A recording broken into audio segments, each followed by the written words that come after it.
And we are off and running. Hello and welcome to TGI, which was recently renamed, rebranded, what do you call it when you define an abbreviation? I don't know. As the greatest indoor reading series. My name is Rich Cresswell. I am a voiceover person, audiobook narrator, etc. in New York City. I'm in Queens right now. Trina Thibodeau up in this corner, she doesn't want you to know we're in the same room, is the founder. And then we have our newly appointed, as of last week, talent relations person, Noli Reed. So for any questions regarding show, feel free to contact Noli on Twitter or via email. What we do here is we try our best to get together once a week and share artistic work, creative work, whether it is in language. We've had some visual artists as well. We have not had a musician yet. We might figure that out. But essentially just when COVID took over America and we were all sort of forced back into our homes and out of our communities, it became very important to make an extra effort to reach out and build some community. So that's what we like to do here. Now, I don't generally get into current events. I'm not interested in doing that. But I do feel the need to say that I was goofing around on the internet before this started, and I saw that Ruth Bader Ginsburg died today. Which is news that had been a long time coming, obviously. But I would like to think that in this reading series, the people we've brought together so far, the opinions, the viewpoints, the outlooks on life, we would consider ourselves part of a more progressive form of America, where we want to respect human rights, is what it fundamentally comes down to. There is an awful lot of elements in America and in power that are not as interested in that. As such, you know, with the legacy a woman like that leaves behind in terms of especially women's rights, it just strikes me as to take a moment not only to reflect on that, but also to reflect on, while we're not all going to be Supreme Court justices, we all have some agency in the world, even if it's just in the way we talk to people. So I'm just going to do my best to embody some spirit of equality, acceptance, and basically just not being a jerk. It's not that complicated. I don't understand why it's so complicated. Anyways, I just felt like if I didn't say something about that, I would kick myself later. So we can all feel feelings. It is okay. This is a feelings-friendly zone within reason. I don't know. Some people might bring in, well, we don't need to get into it. All right. With that, I'm going to get into our first reader. Davon Loeb is the author of the lyrical memoir, The In-Betweens, Everytime Press, 2018. He earned an MFA in creative writing from Rutgers Camden, and he is an assistant poetry editor at Bending Genres and a guest prose editor at Apiary Magazine. Davon writes creative nonfiction and poetry. His work has been nominated for 2 Pushcart Prizes and 1 Best of the Net, and is forthcoming and featured in Plowshares Blog, Pank Magazine, Pithead Chapel, Malden House, JMWW, Portland Review, Barron Magazine, Split Lip Magazine, Tahoma Literary Review, and elsewhere. Besides writing, he is a high school English teacher, husband, and father living in New Jersey. Currently, he is writing a YA novel. His work can be found at his website here, which I will place in the chat for anyone who would like to go, and he can be found on Twitter here. So without any further ado, Davon, you can unmute yourself and take it away. Hey, everybody. It is so nice to see you. I just want to let you know, if for any reason I disappear, it's because my toddler woke up. So just, just bear with me. I should be here and it should be good to go. I'm really excited to read with you tonight. So I just wanted to read a piece from my memoir. There's one chapter that's really important to me. And this piece is really sort of stretched further than I ever thought it would. It started as a poem about my grandmother, and I call her my mother's mother in this piece. It was initially published in Split Lip Magazine, and then it was featured in my memoir, and it's also going to be featured in an anthology for Nebraska University Press. So I'm really excited that this chapter sort of reached further than I ever thought it would. Okay. It's called My Mother's Mother. It's a little noisy where I'm at. I live in the woods, so you may hear some nature sounds. My mother's mother. But when I imagine my mother's mother, all I can see is her tying an apron around her waist, and there is a dark smudge in the middle, like how some old white crowd stood watching the swinging knot around someone's neck that my mother's mother knew. And yet still she soaked her hands, wrinkled and wet, the brine black leather in the blinking soap suds, washing china and other plates from other places she would never go. And so what if she lumbered and she stretched and she cleaned and she wiped her tired brow because her shackled wrist could earn only enough change for the backseat ride on the bus back home? And while cleaning those houses, polishing wood and dusting corners, she and the many other Black women she knew reminisce about some old promises. Someone long ago said that they'd all get mules and 40 acres. And the promise lingered, the notion that one day things would be better, that they'd finally have a leg up, start fresh, start new, endless possibilities. And this even motivated some of those women to scrub harder, dig deep into their souls. But my mother's mother would say, "You're promised nothing but your first name." Maybe she was a pessimist.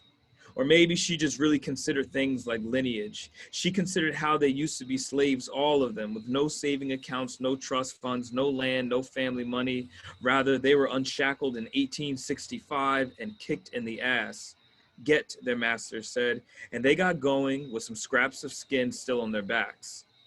Then again, that's just one chapter in her story, one narrative that belongs to part of her, but not all of her. And it's important for me to tell you that her life is not to be defined by all that struggle, that there was beauty in her body and skin before it was bent and broken and blackened, that her skin was just skin before. And maybe there's irony in all of this, thinking back on her childhood, the whole Southern home, her living life normal, breakfast at 7, lemonade, Sunday school, and the way love smelled like butter and bread around a dinner table. And I am so ashamed by how surprised that makes me feel. How hard it is to imagine my mother's mother first and her color second. How it's so much quicker to assume what it meant to be her was what it meant to be Black and nothing else with no separation. Maybe it's instinctual to take on her narrative and tell you those prerequisite hardships about inequality, discrimination, and what it might have meant to be Black back then. But to be honest, I don't know. She never told me. I just know her name and her face and the way she could tell me the past as if it were yesterday. She was born in 1932, one of 8 children, 5 brothers and 3 sisters, from a big family, but from a bigger family, God's family, my mother's mother would say. So when one of those sisters died as a baby, they knew it wasn't the end. They knew God had just brought her home sooner rather than later. And they buried that little baby somewhere out on their farm. And on the 3rd day, the sun said, "Rise," and flowers grew from out that grave, lilies and May apples. It was a miracle, some proclaimed, and everyone believed it. Because back then, on any given Sunday, you could see optimism alive on those mornings, alive in the sun, alive in their eyes, how it was all the same. And they hummed the old hymns together, hands held like a ladder, strong and bound and candid while walking to church. Nothing could stop them, not rains nor winds or any weather, because Sunday, family, and God was rightfully theirs if nothing else was in America. Even though they barely owned their own name, they did own a house somewhere in rural Coy, Alabama. And no matter how bad things were for Black people in America, my mother's mother would say, we still had our pride. She'd say, no matter if they told us we could drink from this but couldn't drink from that, if we could sit there but not here, could go to that school and not this one, we still had that house. She said this with pride because ownership is undefined by race, because blood and sweat, no matter if one was Black or white, it would still always be the same color. And that house that her family owned, her daddy built from the ground up. It was beautiful by any standard. For he built it with callus and hammer, with muscle and brawn. And as she said, with God in his belly, pushing his body, strengthening his heart, board by board, stretching from floor to wall to roof, an altar to his family. My mother's mother would say that maybe some things were built better back then, things like family. They owned the house outright, but did not own the 160 acres of farmland. It was leased land, and the real owner said my mother's mother and her family could stay there as long as they wanted, forever and a day. But the land would never be theirs, for their skin would never change. They could build there, start their lives, marry, give birth, and die. But never in any deed would it say, this land is your land. And in Coy, her family is one of the only Black families to actually own a home, to actually say that this is ours. Some people they knew, other lots from church, side-eyed, whispered about her family going back home to the big house where the white people let them stay. And even white families across the street coming out of their church looked with envy in their eyes, knowing they were trotting back to a little shack. But my mother's mother and her family walked out of the church service with their heads high and their Sunday bests, elaborate prim pill box hats, skinny ties, two-tone Oxfords, dresses like giant flowers, and their Bibles at their sides, shielding them from whatever wasn't God's will. And somebody, white or Black, probably said they looked so much different than how they first arrived in the South. The land surrounding the house was covered by hundreds of trees, thick, swollen, sturdy trees, trees that never warped under the hulking Alabama sun, trees whose boughs never broke, trees whose roots never loosened, trees for however many years lived in testament to never change. And they were imposing and often frightened my mother's mother. As a child, she swore they watched her. She said there were crows and some crows that crowded the branches and cawed viciously. And in other trees, when the wind blew, she thought she heard the willows lean in and whisper to each other, maybe saying, we're finna to get ya. And how some of those biggest trees, the ones that reached the far ends of the property, stood heavy and lopsided, as if still holding the weight of something. And that those were the trees that her daddy told her about, told my mother's mother what those trees were really for. Thank you. Thank you so much, Davon. That was beautiful. There was a lot in there, obviously, not just the personal connection, or personal connection to your grandmother and her story, but I think even just by starting off referring to her as your mother's mother, that kind of casts it in a different role, right? That she was, it almost puts her more like as a pioneer who took care of the person who eventually could take care of you. I think the thing that struck me the most was that it made me consider when we tell people's stories, especially people who have been oppressed historically or come from a group, we do tend to, unfortunately and unintentionally, lose a sense of personhood sometime. And I think, I don't recall exactly what the phrase was, but you said something to the effect of like, that is part of her story, but that's not her story. Like, she had a whole life. She was a three-dimensional person, and I guess in writing a full memoir, like about your experience and your family's experience, was that an important factor for you, like making sure that you represent as three-dimensionally and as realistically as possible? Yeah, like part of like the dedication, it says like to the bodies that became my memoir. And so like I felt like if I was going to tell stories about other people, if I was going to take some authority over their narrative, that I had to present it in a way that they were multidimensional, that the grandmother's not just a Black woman who worked hard all her life, but there's another narrative to her, and I think it's important to address that with honesty, Yeah, definitely, and the honesty in it, grants her, I don't want to say it as though she wouldn't have it otherwise, but like it there's a sense of dignity to it too, of like, this is where she came from, this is where she went to, these were the good times, these were the bad times, and, viewing the family's relationship to church and this positivity of, every Sunday morning, like having this really positive thing, and even owning the house, even with the, asterisks of they might not own the land. Right. It really gives a much more balanced perspective. So your book is out now, is that Yes. correct? It's The In-Betweens from Everytime Press. It came out in 2018, and people should definitely go pick it up. Thank you so much for coming on and reading. I really appreciate it. Thank you. It was great. I'm really happy to be able to share my stories with everyone here. Thank you. Yeah, thank you. All right. That was a wonderful start to what I suspect. I often say that it'll be a great night. I've always been right. We haven't had a bad one yet. I did though. This is complete aside. I apologize. Completely off topic. I had my first ever nightmare about doing the show this week. We've been doing this since March, and I had my first, and all it was I had to introduce people, and I went to my Google document and I couldn't find anybody's bio. I just had this, like, it was like the 21st century version of showing up at school without your pants or something. Anyways, moving on. Our next reader is Dorsey Craft. Her debut collection, Plunder, from Bauhan Press 2020, won the 2019 May Sarton New Hampshire Poetry Prize. Her work has appeared or is forthcoming in Alaska Quarterly Review, Colorado Review, Gulf Coast, Massachusetts Review, Poetry Daily, Shenandoah, Southern Indiana Review, and elsewhere. Currently, she's a Ph.D. candidate in poetry at Florida State and a poetry editor at the Southeast Review. She can be found on Twitter at Dorsey Craft. I will put it in the chat just in case. Dorsey, you can take it away. Hey, thank you so much. Thank you, Ridge and Trina, for having me. And thanks so much to my fellow readers and to all of you guys for being here.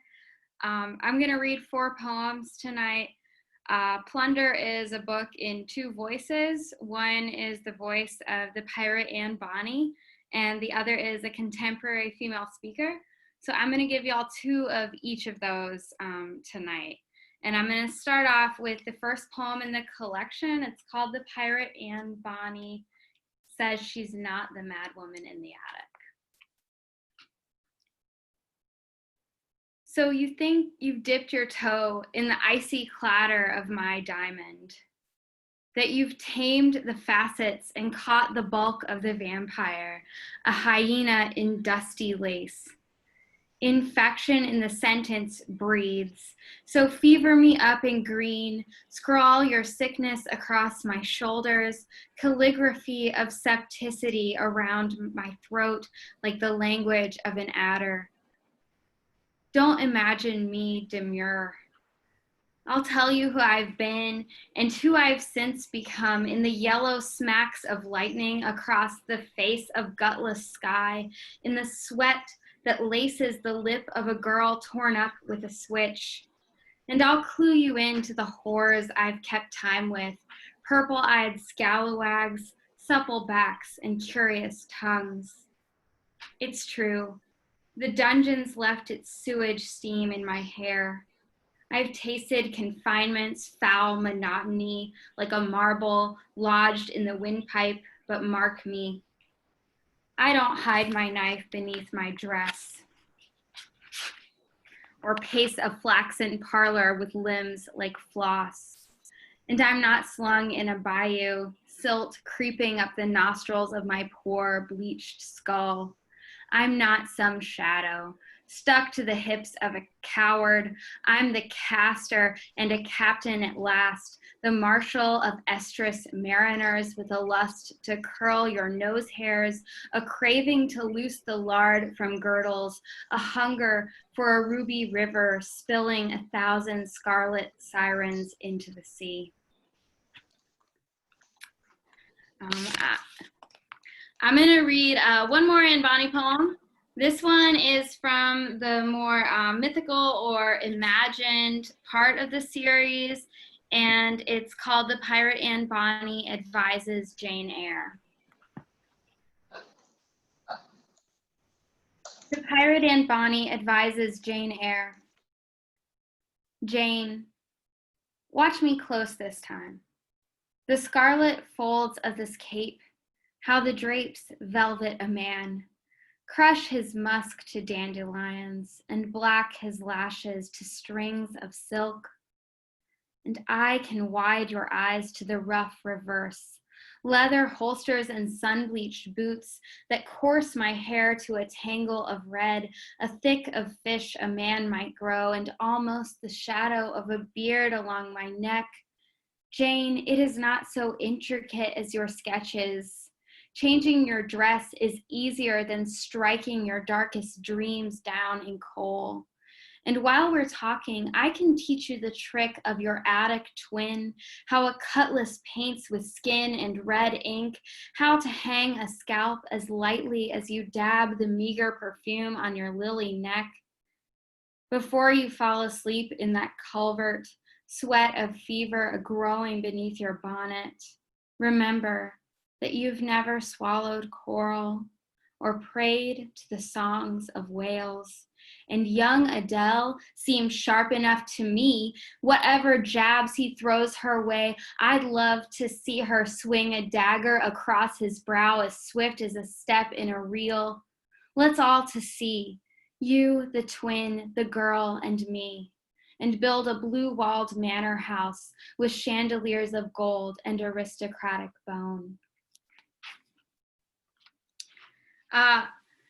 My next poem is from the contemporary speaker. I wrote it when I was reading Ovid's Metamorphosis in preparation for my exams at Florida State, and also going to the gym a lot.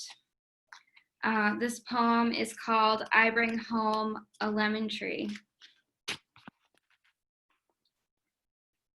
I bring home a lemon tree in a yellow bucket, and it burns in the sun like a blonde. The edges of its leaves tatter back in a dog's snarl. In the fall, fruit drops like tears. If this poem were Ovid's, my lemon tree would be a maiden nymph chased into my yard by a god. Peach girl and lime woman, grapefruit babe and pear chick linger in cliques at the garden emporium where I buy 8 bales of pine straw to protect my flower bed's modesty. When I bend to spread this brittle fleece, no voice whispers from the bushes, no swallow with lust in its beak descends a sun-specked staircase, despite my racerback top, which once drew a mustache with legs to ask me to get off the treadmill. Leave this gym. You're sweating everywhere. It's not your shoulders, really, not your breasts either. It's just the germs we're worried about. And it's true, I never use those ill-fated towels in the bins. I'm happy to absorb everybody, to have their cardio funk mingle with the dirt still clinging to my palms. The smooth gold rinds of lemons don't moisten like skin. They only get wet when rain licks Florida and bathes them in showers sultry as shampoo commercials. If they could sweat, I'd drink it straight from the hose. If my tree is a woman, her hair hangs in her eyes. Her water drifts into wings. And I'm gonna close with a poem that I wrote during that same period of time. Is also from the point of view of the contemporary speaker. And it also contains a metamorphosis. And thank you guys again so much for being here. This poem is called Ode to Sex and the City. I watched the episode where Carrie's nude strapless dress is ruched all sparkly down the bodice and hangs in mummy bandages from her crotch to her ankles. Those skinny knees pop out and into sight in rhythm like a manic tan birds in a cuckoo clock. She is at a wedding. She is reading a poem about love. If my friends asked me to write a poem for their wedding, I'd likely cut my hair and dye it Miranda red, drive down I-10 to Louisiana and get a blue thigh tattoo of the fleur-de-lis. And sure, Carrie's scared, but she's still blonde corkscrews and untattooed as far as I know. It's only season 2 and I'm on my first binge watch. Predicted plot twist. The ladies grow claws and beaks and rip intestines from sleazy suitors in broad daylight, then rendezvous at chic rooftop venue for Kai lattes or whatever they were drinking in early aughts New York. Season 4 takes place entirely feathered, and nests are lined with $200 haircut clippings, occasional verse for egg smashings, and ripples in street puddles. Can you tell I've never been to New York?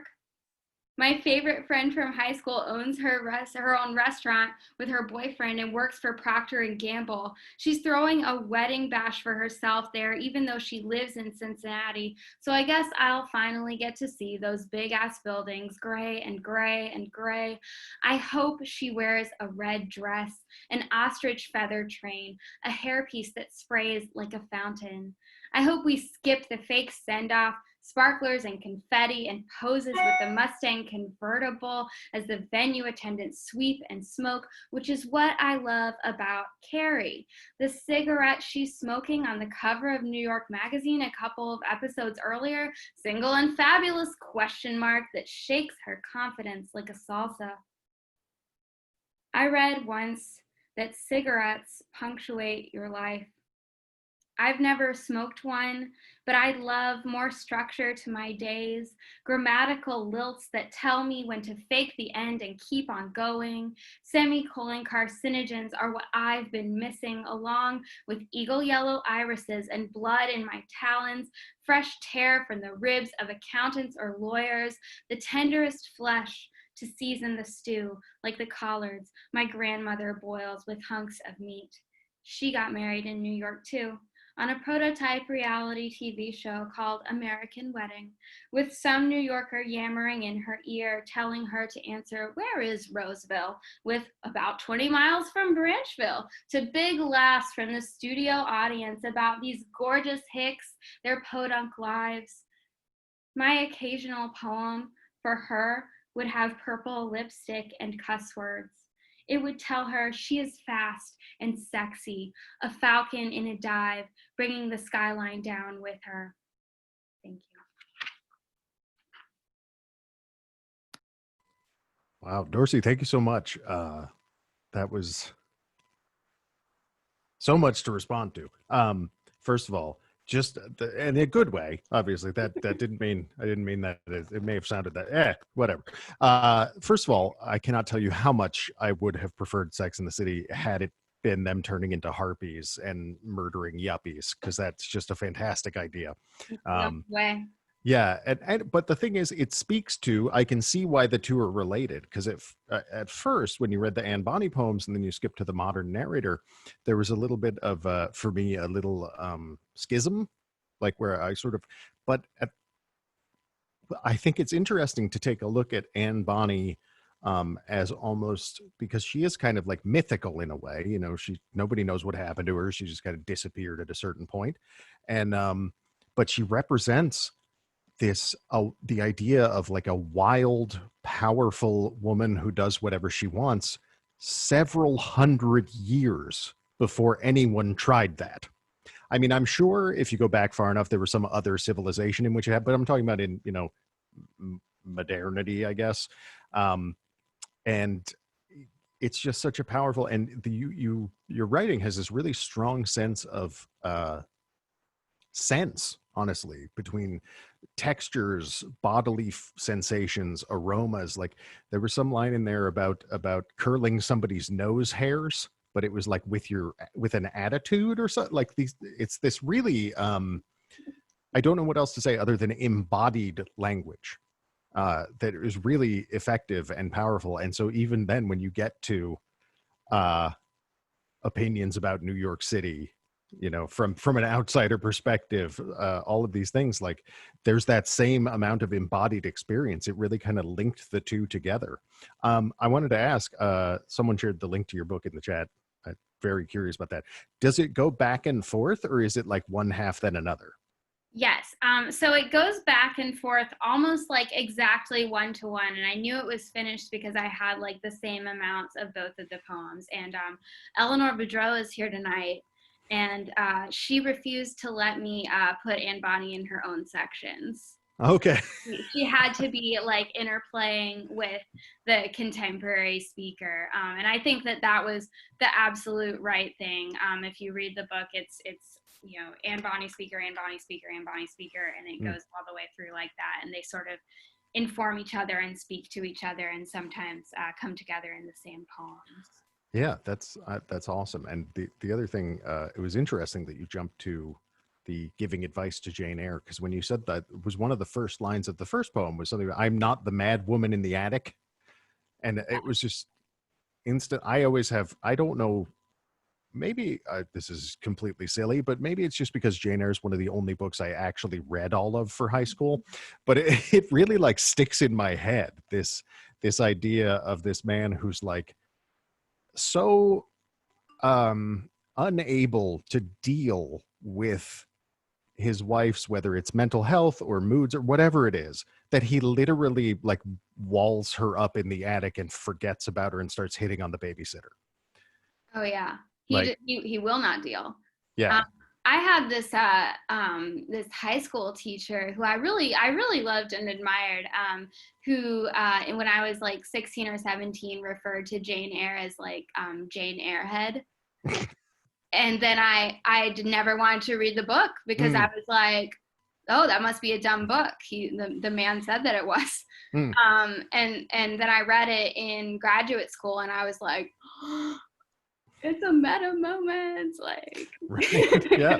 And there's so much, metaphor, like obviously there's like the wide Sargasso Sea and all these things have kind of come out of that and rethinking that. But I think even just juxtaposing that again against Anne Bonny, with cruising the seas with her pirate lover. And then like, if I remember right, so again, aside, we go on vacation a lot to North Carolina, like the Outer Banks. We go to this museum where they have all this pirate stuff. So I weirdly know some things about this. But if I remember right, she not only did that, she got caught and was due to be executed and was like, you can't kill me, I'm pregnant. And they just had to not. Well, I mean, we don't actually know what happened to her after that. That's the one thing that we don't, which I felt was like a permission to sort of mythologize her and have her in all of these situations, which, for all we know, she could have been in. Sure. There you go. Well, that is wonderful. Thank you so much for coming on. And also, I just wanted to say that I love that even in your bio, plunder is written in all capitals. So I think when people talk about this book, you have to call it Plunder. Plunder. All right. Thank you, Dorsey. Yeah. All right. We are having an evening. This is wonderful. Our next reader is Todd Dillard. His work has appeared or is forthcoming in numerous journals, including I never quite know how to pronounce this. Maybe someone can clarify for that. Adroit? We'll go with that. Adroit Journal, Fairy Tale Review, Ruminate, Hobart, and the Boiler Journal. His debut collection of poetry, Ways We Vanish, was published by OK Donkey Press in March of 2020. He lives in Philadelphia with his wife and daughter and works as a writer and editor at an academic hospital. He can be found on Twitter at Todd E. Dillard. And Todd, you can unmute and take it away. Thank you so much, and thank you again for inviting me. And it's been such an honor to hear the two readers. You guys were fantastic, and I'll just dive right into it. So my collection is basically a kind of half adulthood, fatherhood manuscript, and half a childhood, where a lot of it was drawn from my own childhood of having a mother who was addicted to prescription pills. And sort of reconciling her ultimate death as a result of that, and then coming to terms with being a father myself. So I'm going to read a few poems from that, and then I'll close with a new poem. And here's the opening poem of the collection. It's called "The Call Comes Late at Night." What is grief? Tiny bells ringing in a somnolent hour. You look up and think, where is that sound coming from? You rummage through desks, its paper towers, walk down the hall, past rooms where your spouse, your child are sleeping, downstairs to excavate couch cushions, check the oven, the microwave, and still that ringing. You find yourself peering into the backyard, staring at your watery reflection, pinned to the sliding glass door like the moon to the ocean. A vibration hums in your chest. You reach your hand to your sternum and pull a phone from between your ribs. Hello, you ask. And then a familiar voice, someone you know but you can't name, someone who also says, hello. You say, who is it? And they say, hello, is anyone there? I am, you say, it's me. I'm here. Can you hear me? But they only say, hello? Hello? Hello? Until silence fills the line. You listen to breathing, but whose breathing is it? You touch your chest, but it's only your chest now. No cradle, no place to hang the phone up, even if you wanted to.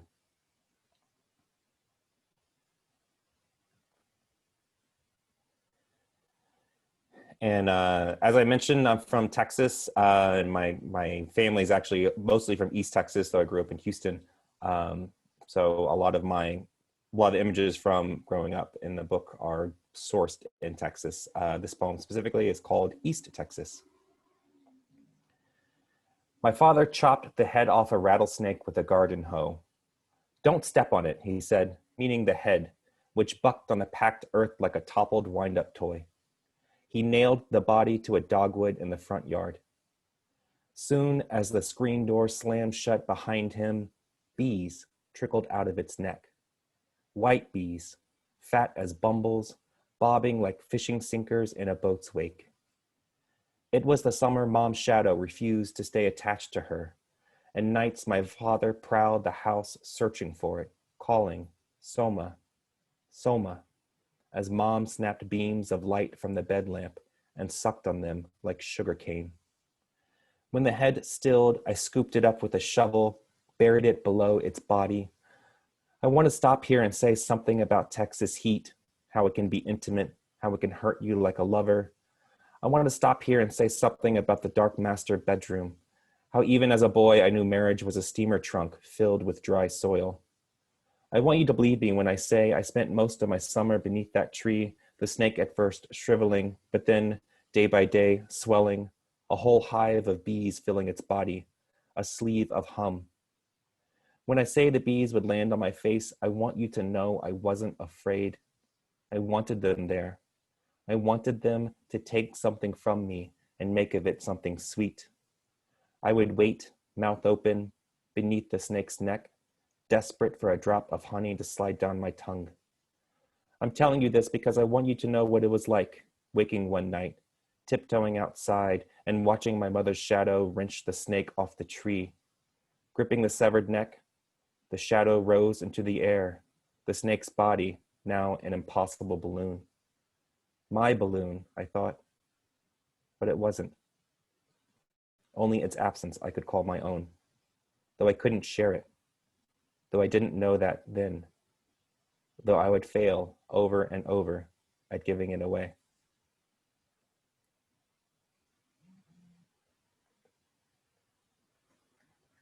And this next poem is in the heart of the collection. It's called Interview with an Addict's Son. So it's two voices, an interviewer and the interviewee. When did you first learn your mother was an addict? It was like hearing a bell ring, every silence replaced with glass shattering, the sound spreading like news or fire through my childhood, my then, my now, my old age. So when my mother held me as a baby, her arms hummed with an addict's shiver. When she touched my hair to tuck me in, she exhaled moths. When she laughed as if already drowned. I am getting lost. I knew, and then it was like I always knew. I cannot source the knowing. What about your friends? A friend knows when they should not know, when to step over a nightgown body stiff as a specimen in the foyer, how to help when you're feeling mischievous, draw those chalk lines around her, how to say, when do you think she will wake up or die, in a way that says, I love you, and am willing to approach your edges. Describe a typical day. I would ghost home from school and find her flesh-puddled, boneless on the toilet. When I cupped my ear to catch her breaths, she fell, she hit the ground, she burst into 1,000 down feathers. So many, I couldn't breathe without breathing her. Dinner that night would be fault, all of it mine. I ate every bite. Why do you drink so much?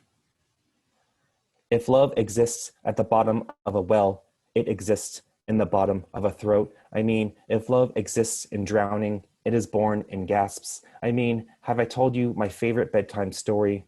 It's the one where headlights cut into a screen. It ends when a window shatters, invents new constellations on the gravel sky. Is there anything else you would like to say? What I said in the beginning about the bell, what I mean is we all have glass tongues, and learning to speak hard truths invents a shattered language. What do you think it is I am holding up to the light?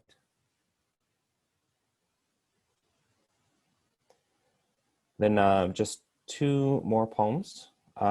This one is based on a quote I read by St. Augustine of Hippo. The quote is, "My soul is like a house, small for you to enter, but I pray you to enlarge it." And the poem is called, "All My Friends Have Great Taste in Music."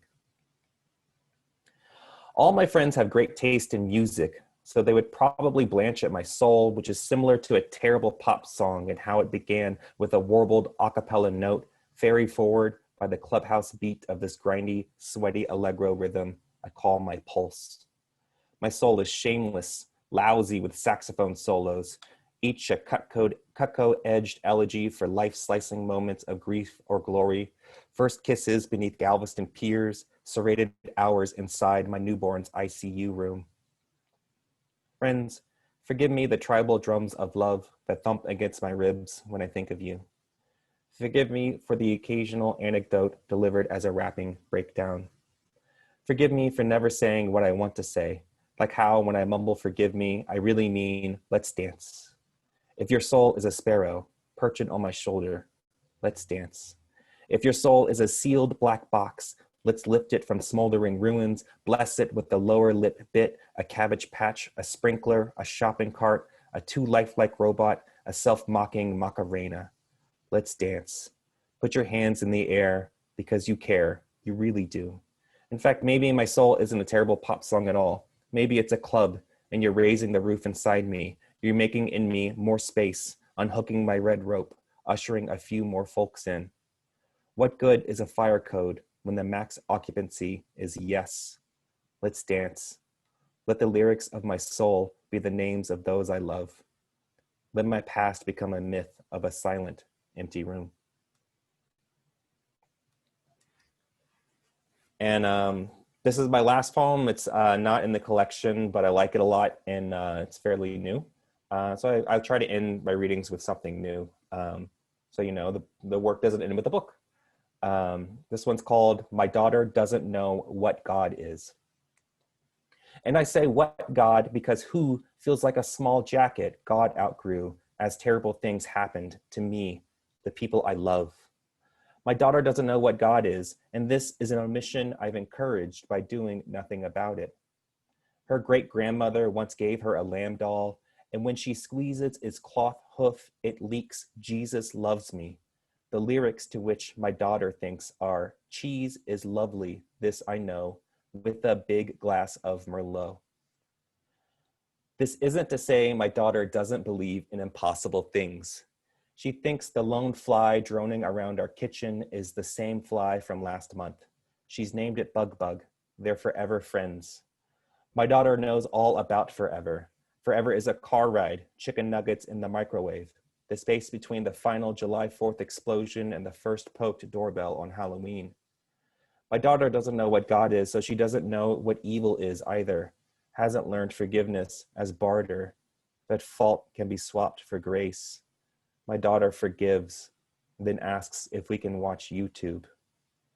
I'm trying to teach my daughter grace is everywhere, which is why I think she leaves bowls out in the rain to give the rain a place to live, leaves the back door open in case the storm wants to come in. My daughter doesn't know what God is, so she hasn't learned reverence. At her great-grandmother's wake, we tried to put her down for a nap in an empty parlor, me on the carpeted floor, her head in my lap, the light blue as the dreams of snow. But she couldn't sleep. She kept asking who the people were gathered around us. My daughter wanted to know why they were all singing. Thank you. Todd, thank you so much. Wow. Everyone tonight has been so wonderful and also so different. And I think that's something, from my own perspective, I say this most shows, poetry does something unique in that it sort of backdoor gets to my emotions. Because it's rarely literal, right? It's parts of it are literal, but it sort of reaches in and changes a perspective in a way that really affects me. And what I loved about your work was it's all your voice, very much so, and it's all very much your experience, clearly, and it's very like open. But the range between the grief and sorrow and difficulties in some parts of your life, and then just the sheer joy in the second two pieces is so beautiful, because, it's kind of like what I guess we were talking about at the beginning, which is, people go through hardships and are people at the same time. I know, maybe a different case with issues of oppression, but just as a human being, you go through things. And, it actually, what it really reminded me of, particularly the poem about your daughter, is that there are these moments in life where something difficult, terrible, whatever has happened, and then there's this moment of absurd, pure, innocent joy in the middle of it that we need to tune in. And what I'm actually thinking of, sorry, I'm already laughing, this is a bit weird. My mother passed away, and we did the service at the church, and it was really hard. I mean, it was, she'd been sick for a while. All that we took her to the cemetery where she was being laid to rest, and it's right by Southern Connecticut State University, and SCSU was having their field day that day. So literally the casket with roses and everything, and over on the other side of a fence, giant PA speakers blasting Hey Ya by Outkast. Oh. And but no, it's not. My point is, like, what do you do? Yeah, no. You just have to laugh. You're like, well, that's the world, I guess. And what I guess the only reason I'm bringing this up is that the tension evoked in your work, and then the release of the joy of dancing and of envisioning your soul as a nightclub and all this stuff, it really just resonated as incredibly real to me. Thank you. I don't really have a question. I apologize. I just rambled. But obviously the book is out now. There's been I think a link posted to it in the chat. Thank you. All I was going to ask, I guess the only question would be, obviously you're very open about your experience with your family. Was the question I always want to ask is, did you feel like you had to address some of it in terms of your own understanding, mental health, whatever it was, first, and then write about it, or did the two kind of gel together? No, I mean, so how do I put this? So I did my MFA at Sarah Lawrence in my early 20s, and effectively, so I got my undergrad at University of Houston, which was fantastic. But I did that because my mom was needed help, and she needed someone there, and she was going through a divorce with my dad. My brother was in the military, and so when things didn't get better, I knew I needed to get out, which is why I ended up going to Sarah Lawrence. And so I graduated with an MFA by the time I was 24. And then I stayed in New York, and that 10 years in New York, that was just 10 years of me partying and drinking and destroying myself in every way I could possibly find. So there wasn't the poems that came from this came from after I salvaged what remained of my 20s into my 30s. I do think that I had to sort of reconcile who I was going into the MFA program and what I learned there versus what I went through in my 20s versus what it meant to be a father in my 30s. And I do think that this book helped me thread those things together. But I wouldn't say the book gave me closure. I had to find that closure before I could write it. That makes sense. Yeah, that's thank you for your honesty, even just in the answer there. Really appreciate it. Yeah, of course. I'm very, very straightforward. Any other questions? I'll give you very Well, TMI. No, it's always appreciated. Thank you so much. And if anyone does have further questions, actually, I just wanted to mention, because I haven't mentioned it yet, we do stick around after the show. We'll leave the meeting open for a while if people want to chat. But Todd, thank you. Really appreciate you Thank you sharing. so much. All right. We're running a little bit behind, but I think it's been worth it. I think you'll all agree. I should see heads nodding. Yes. Our final reader this evening is Erin Murphy. Her 8th book of poetry, Human Resources, is forthcoming from Salmon Poetry. Her work has appeared in the Georgia Review, the Normal School, Field, North American Review, Women's Studies Quarterly, and elsewhere. She is the editor of 3 anthologies, most recently Bodies of Truth, Personal Narratives on Illness, Disability, and Medicine, 2019 from the University of Nebraska Press. She is a professor of English at Penn State University Altoona and serves as poetry editor for the Somerset Review. You can find out more about her work at her website, which I have just placed in the chat. And Erin, you can unmute and take it away. Mute. There we go. Hi, everybody, and thank you so much. Thanks to Trina and Ridge, who real-time commentary really impresses me. Also, thank you to Deirdre Fagan, who's here, because she hooked me up with Trina, so I appreciate that. It's been so amazing to listen to Davon and Dorsey and Todd, and almost as amazing is reading the chat that's going on in real time while you guys are reading. I think at one point Trina said I think it was a line, oh, it was Todd's Jesus poem. I think she said, I want to be best friends with this poem. I love that. That was great. So thank you. As I was thinking about how to order some poems for this, I was thinking I wanted to read poems that all had to do with pre-pandemic activities that we used to be able to do so freely. So I was kind of combing through various books looking for some of those types of poems. And so this is my pre-pandemic playlist. The first one is a pre-pandemic trifecta because there's a concert, a restaurant, and a hair salon all in one poem. And also it's 3 pages long and all one sentence. So if I start to, you know, get breathless, pass out, that's why. Also, if a cat like jumps on my shoulder, it's because my Zoom room is also the cat's litter box room. So I could lock them out, but that would not be pretty.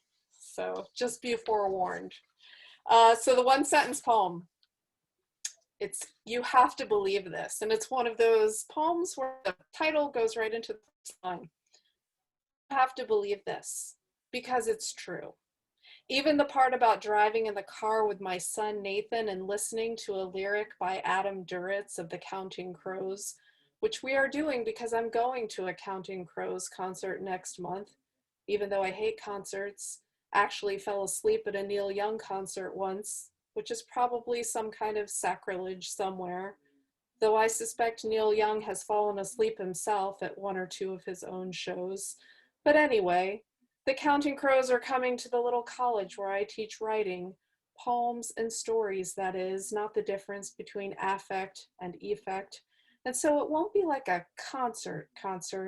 It will be like me and a bunch of my students, in which case I really should know some of the songs. So Nathan and I are listening to Mr. Jones, and I ask him about the lyric, when everybody loves me, I will never be lonely, and whether or not he thinks it's true. And Nathan, drawing on his 7 years of wisdom, says no, because they might just love you because you're good at sports or something, not because they love you for you. And I agree, and then, and this is the part you won't believe, but I have witnesses, I swear. Just 2 days later, I'm in a restaurant in Baltimore with my mother and my daughter, Molly, in her high chair, with her wild curls that she gets from both her mom and dad.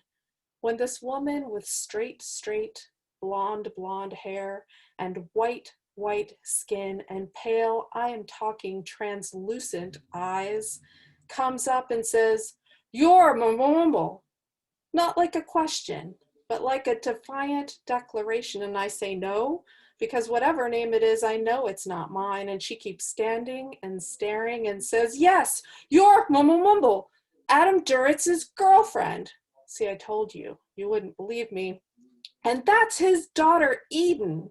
And now she is pointing at my Molly, who is indeed perfect in every way, but is not Eden. Even if her hair does look like Adam Duritz's crazy mane, especially after riding in a car seat. But even after I say so to this strange woman, she doesn't believe me, and she stares and gets this hollow look, like she's done too many concerts. And so finally we have to get the manager involved, and she's escorted out the front, and we're whisked out the back with a special little tin of mints because the staff feels bad and has to give us something. And meanwhile, I'm explaining to my mother who Adam Duritz is, because she's never heard of him or the Counting Crows, and in fact hasn't really registered the name of any new musical group since Diana Ross and the Supremes. And then we drive home, a little unsettled yet amused, to pick up Nathan, who needs a haircut, even though he somehow got straight hair despite his genes. So we go to what we call the hair butchery, where we see a teenage boy looking a little sad, maybe because of his short haircut, maybe because he's a teenage boy.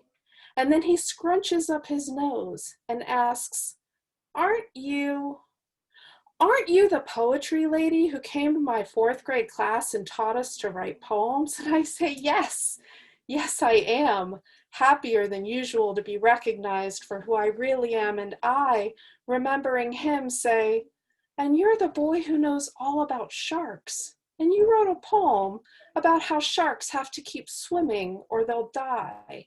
And if you rub them the wrong way, their flesh will cut you.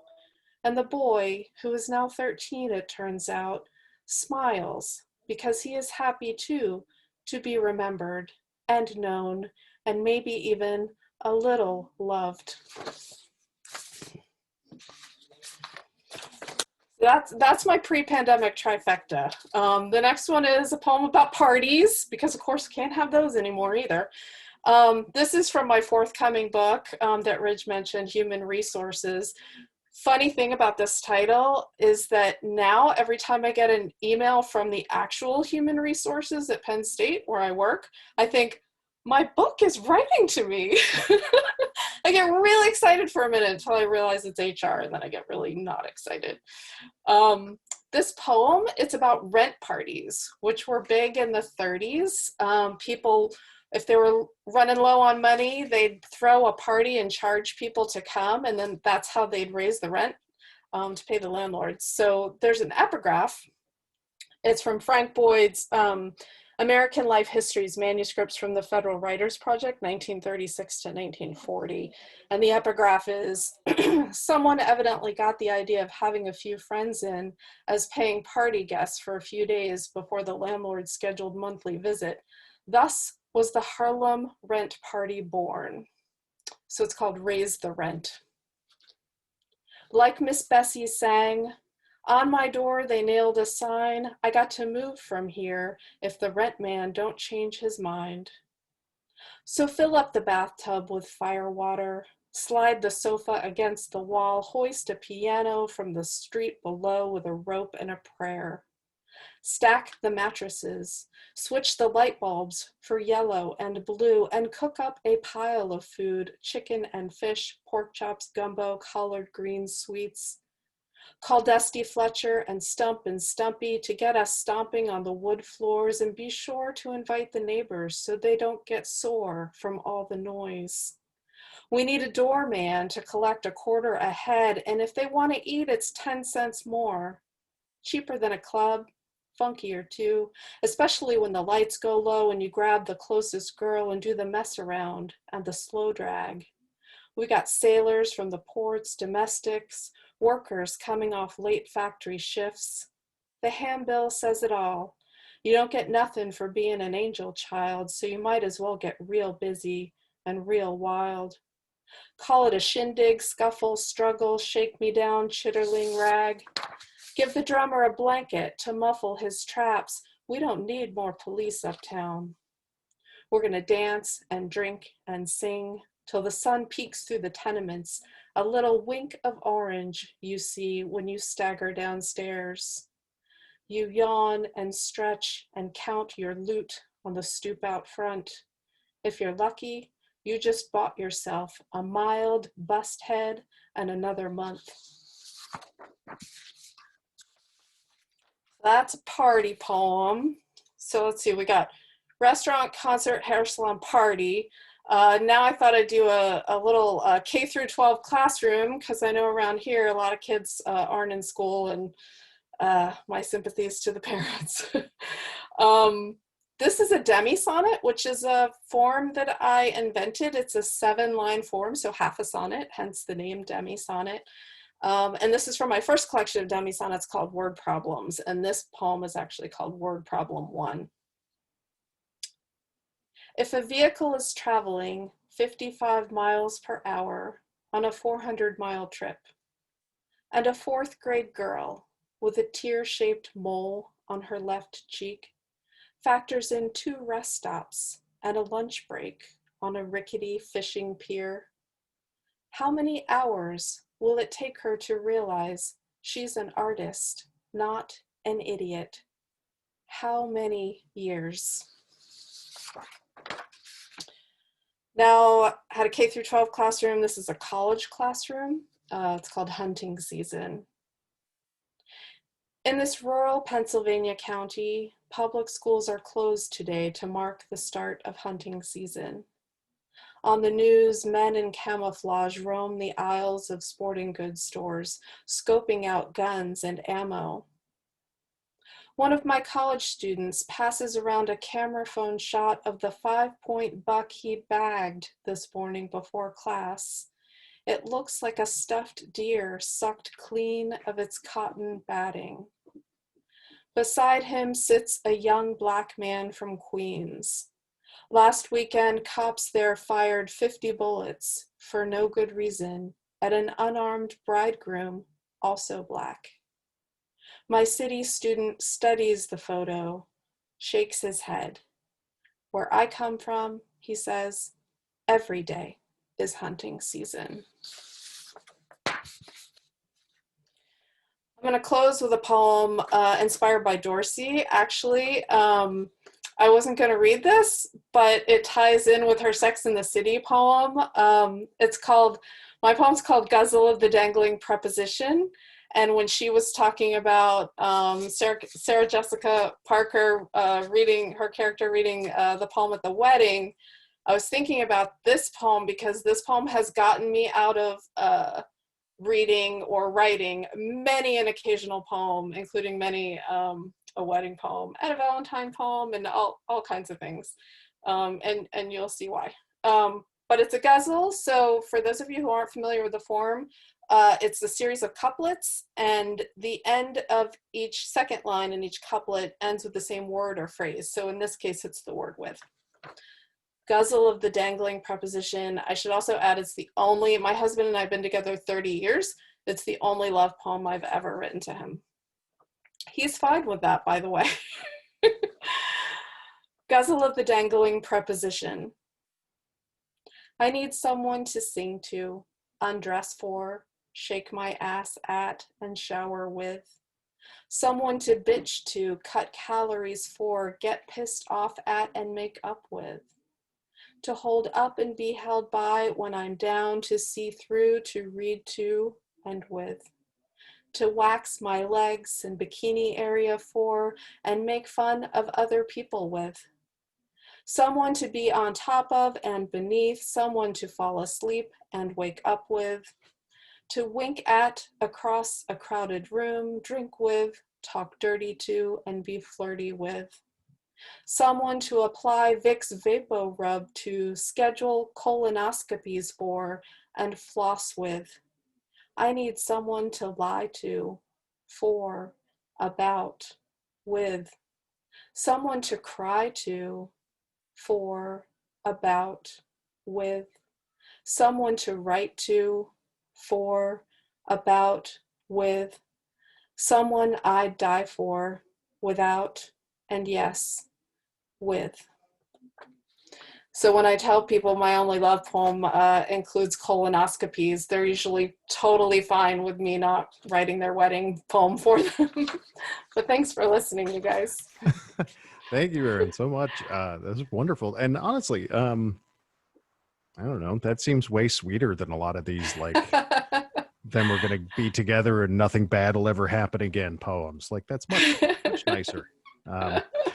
I enjoyed, the thing I think I liked most about, you gave us a really a diverse look at your work and what you do, but there was just this really strong sense of just straightforward. There were great turns of phrase, but very straightforward language.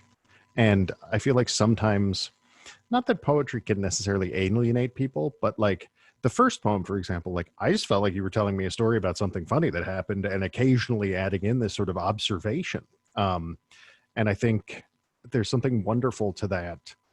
How do I put this?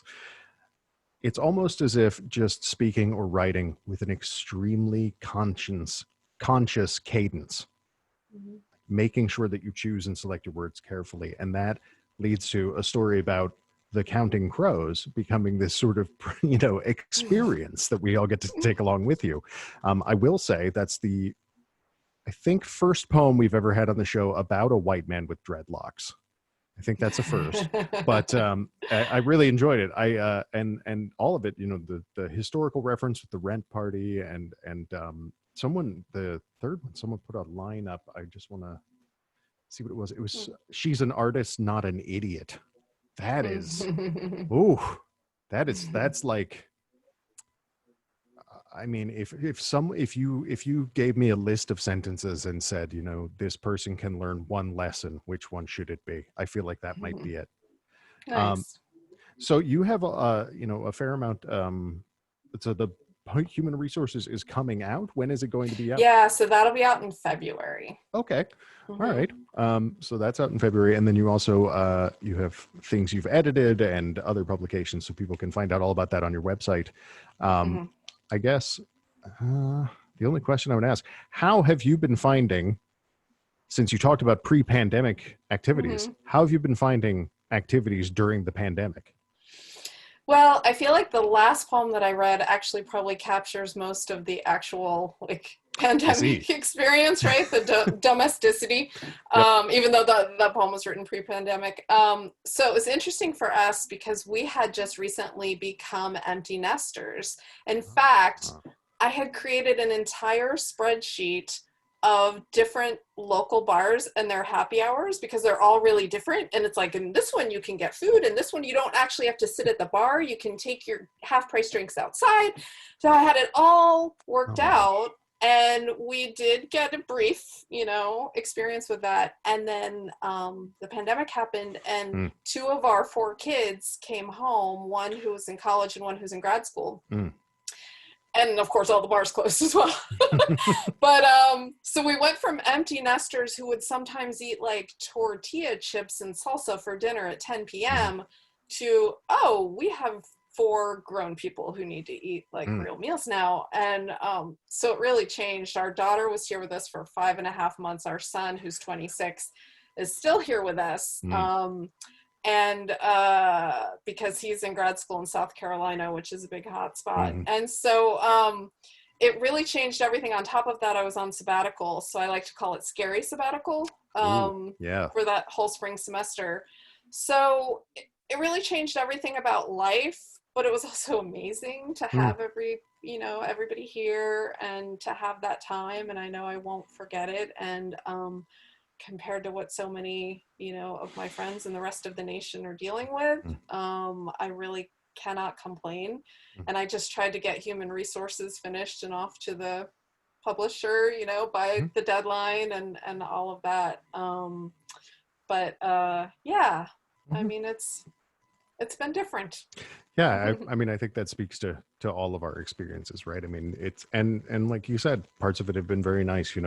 Just in kind of wrapping up here, like we wouldn't have done this if it wasn't for COVID. Right. None of this would have occurred. And now we have people we count as good friends that we only met in the past 5 or 6 months, but we get to see every week, and we, get to hear all And this you great guys work. are doing such a good job with it. It's so Oh, thank professional. you. Like, I would have thought it had been going on for years. The way you like have it down to a science. It's great. Well, it's all about this huge microphone. I think that's all it is. It's an illusion. That's very impressive, I have to say. Makes me look A professional. microphone envy. All right. Well, Erin, thank you so much. Yeah. And I'm going to just say real quick to wrap up, thank you to all the readers this evening. Thank you to everyone who came and listened in. This was a fantastic night of really different, in the sense of diverse types and sounds of poetry, different voices. And I selfishly always love it because I feel like I get to have people read to me, and then I get to just be like, and this is what I think. So that's really fun for me. So thank you all.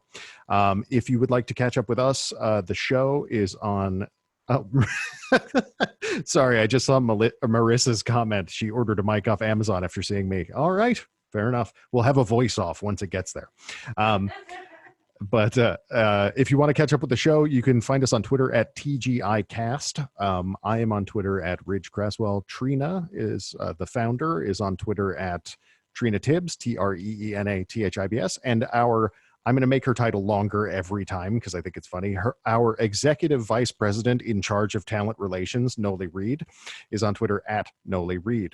If you know people you think might be a good fit for us, please pass people along. The whole thing runs on referrals and friendship. And we are going to keep doing this for the foreseeable future. And honestly, I don't see any reason to stop, even if there's a vaccine and everything goes back to normal. We might just switch it to a different night. So again, thank you all so much. Feel free to hang out. I'm going to stop recording.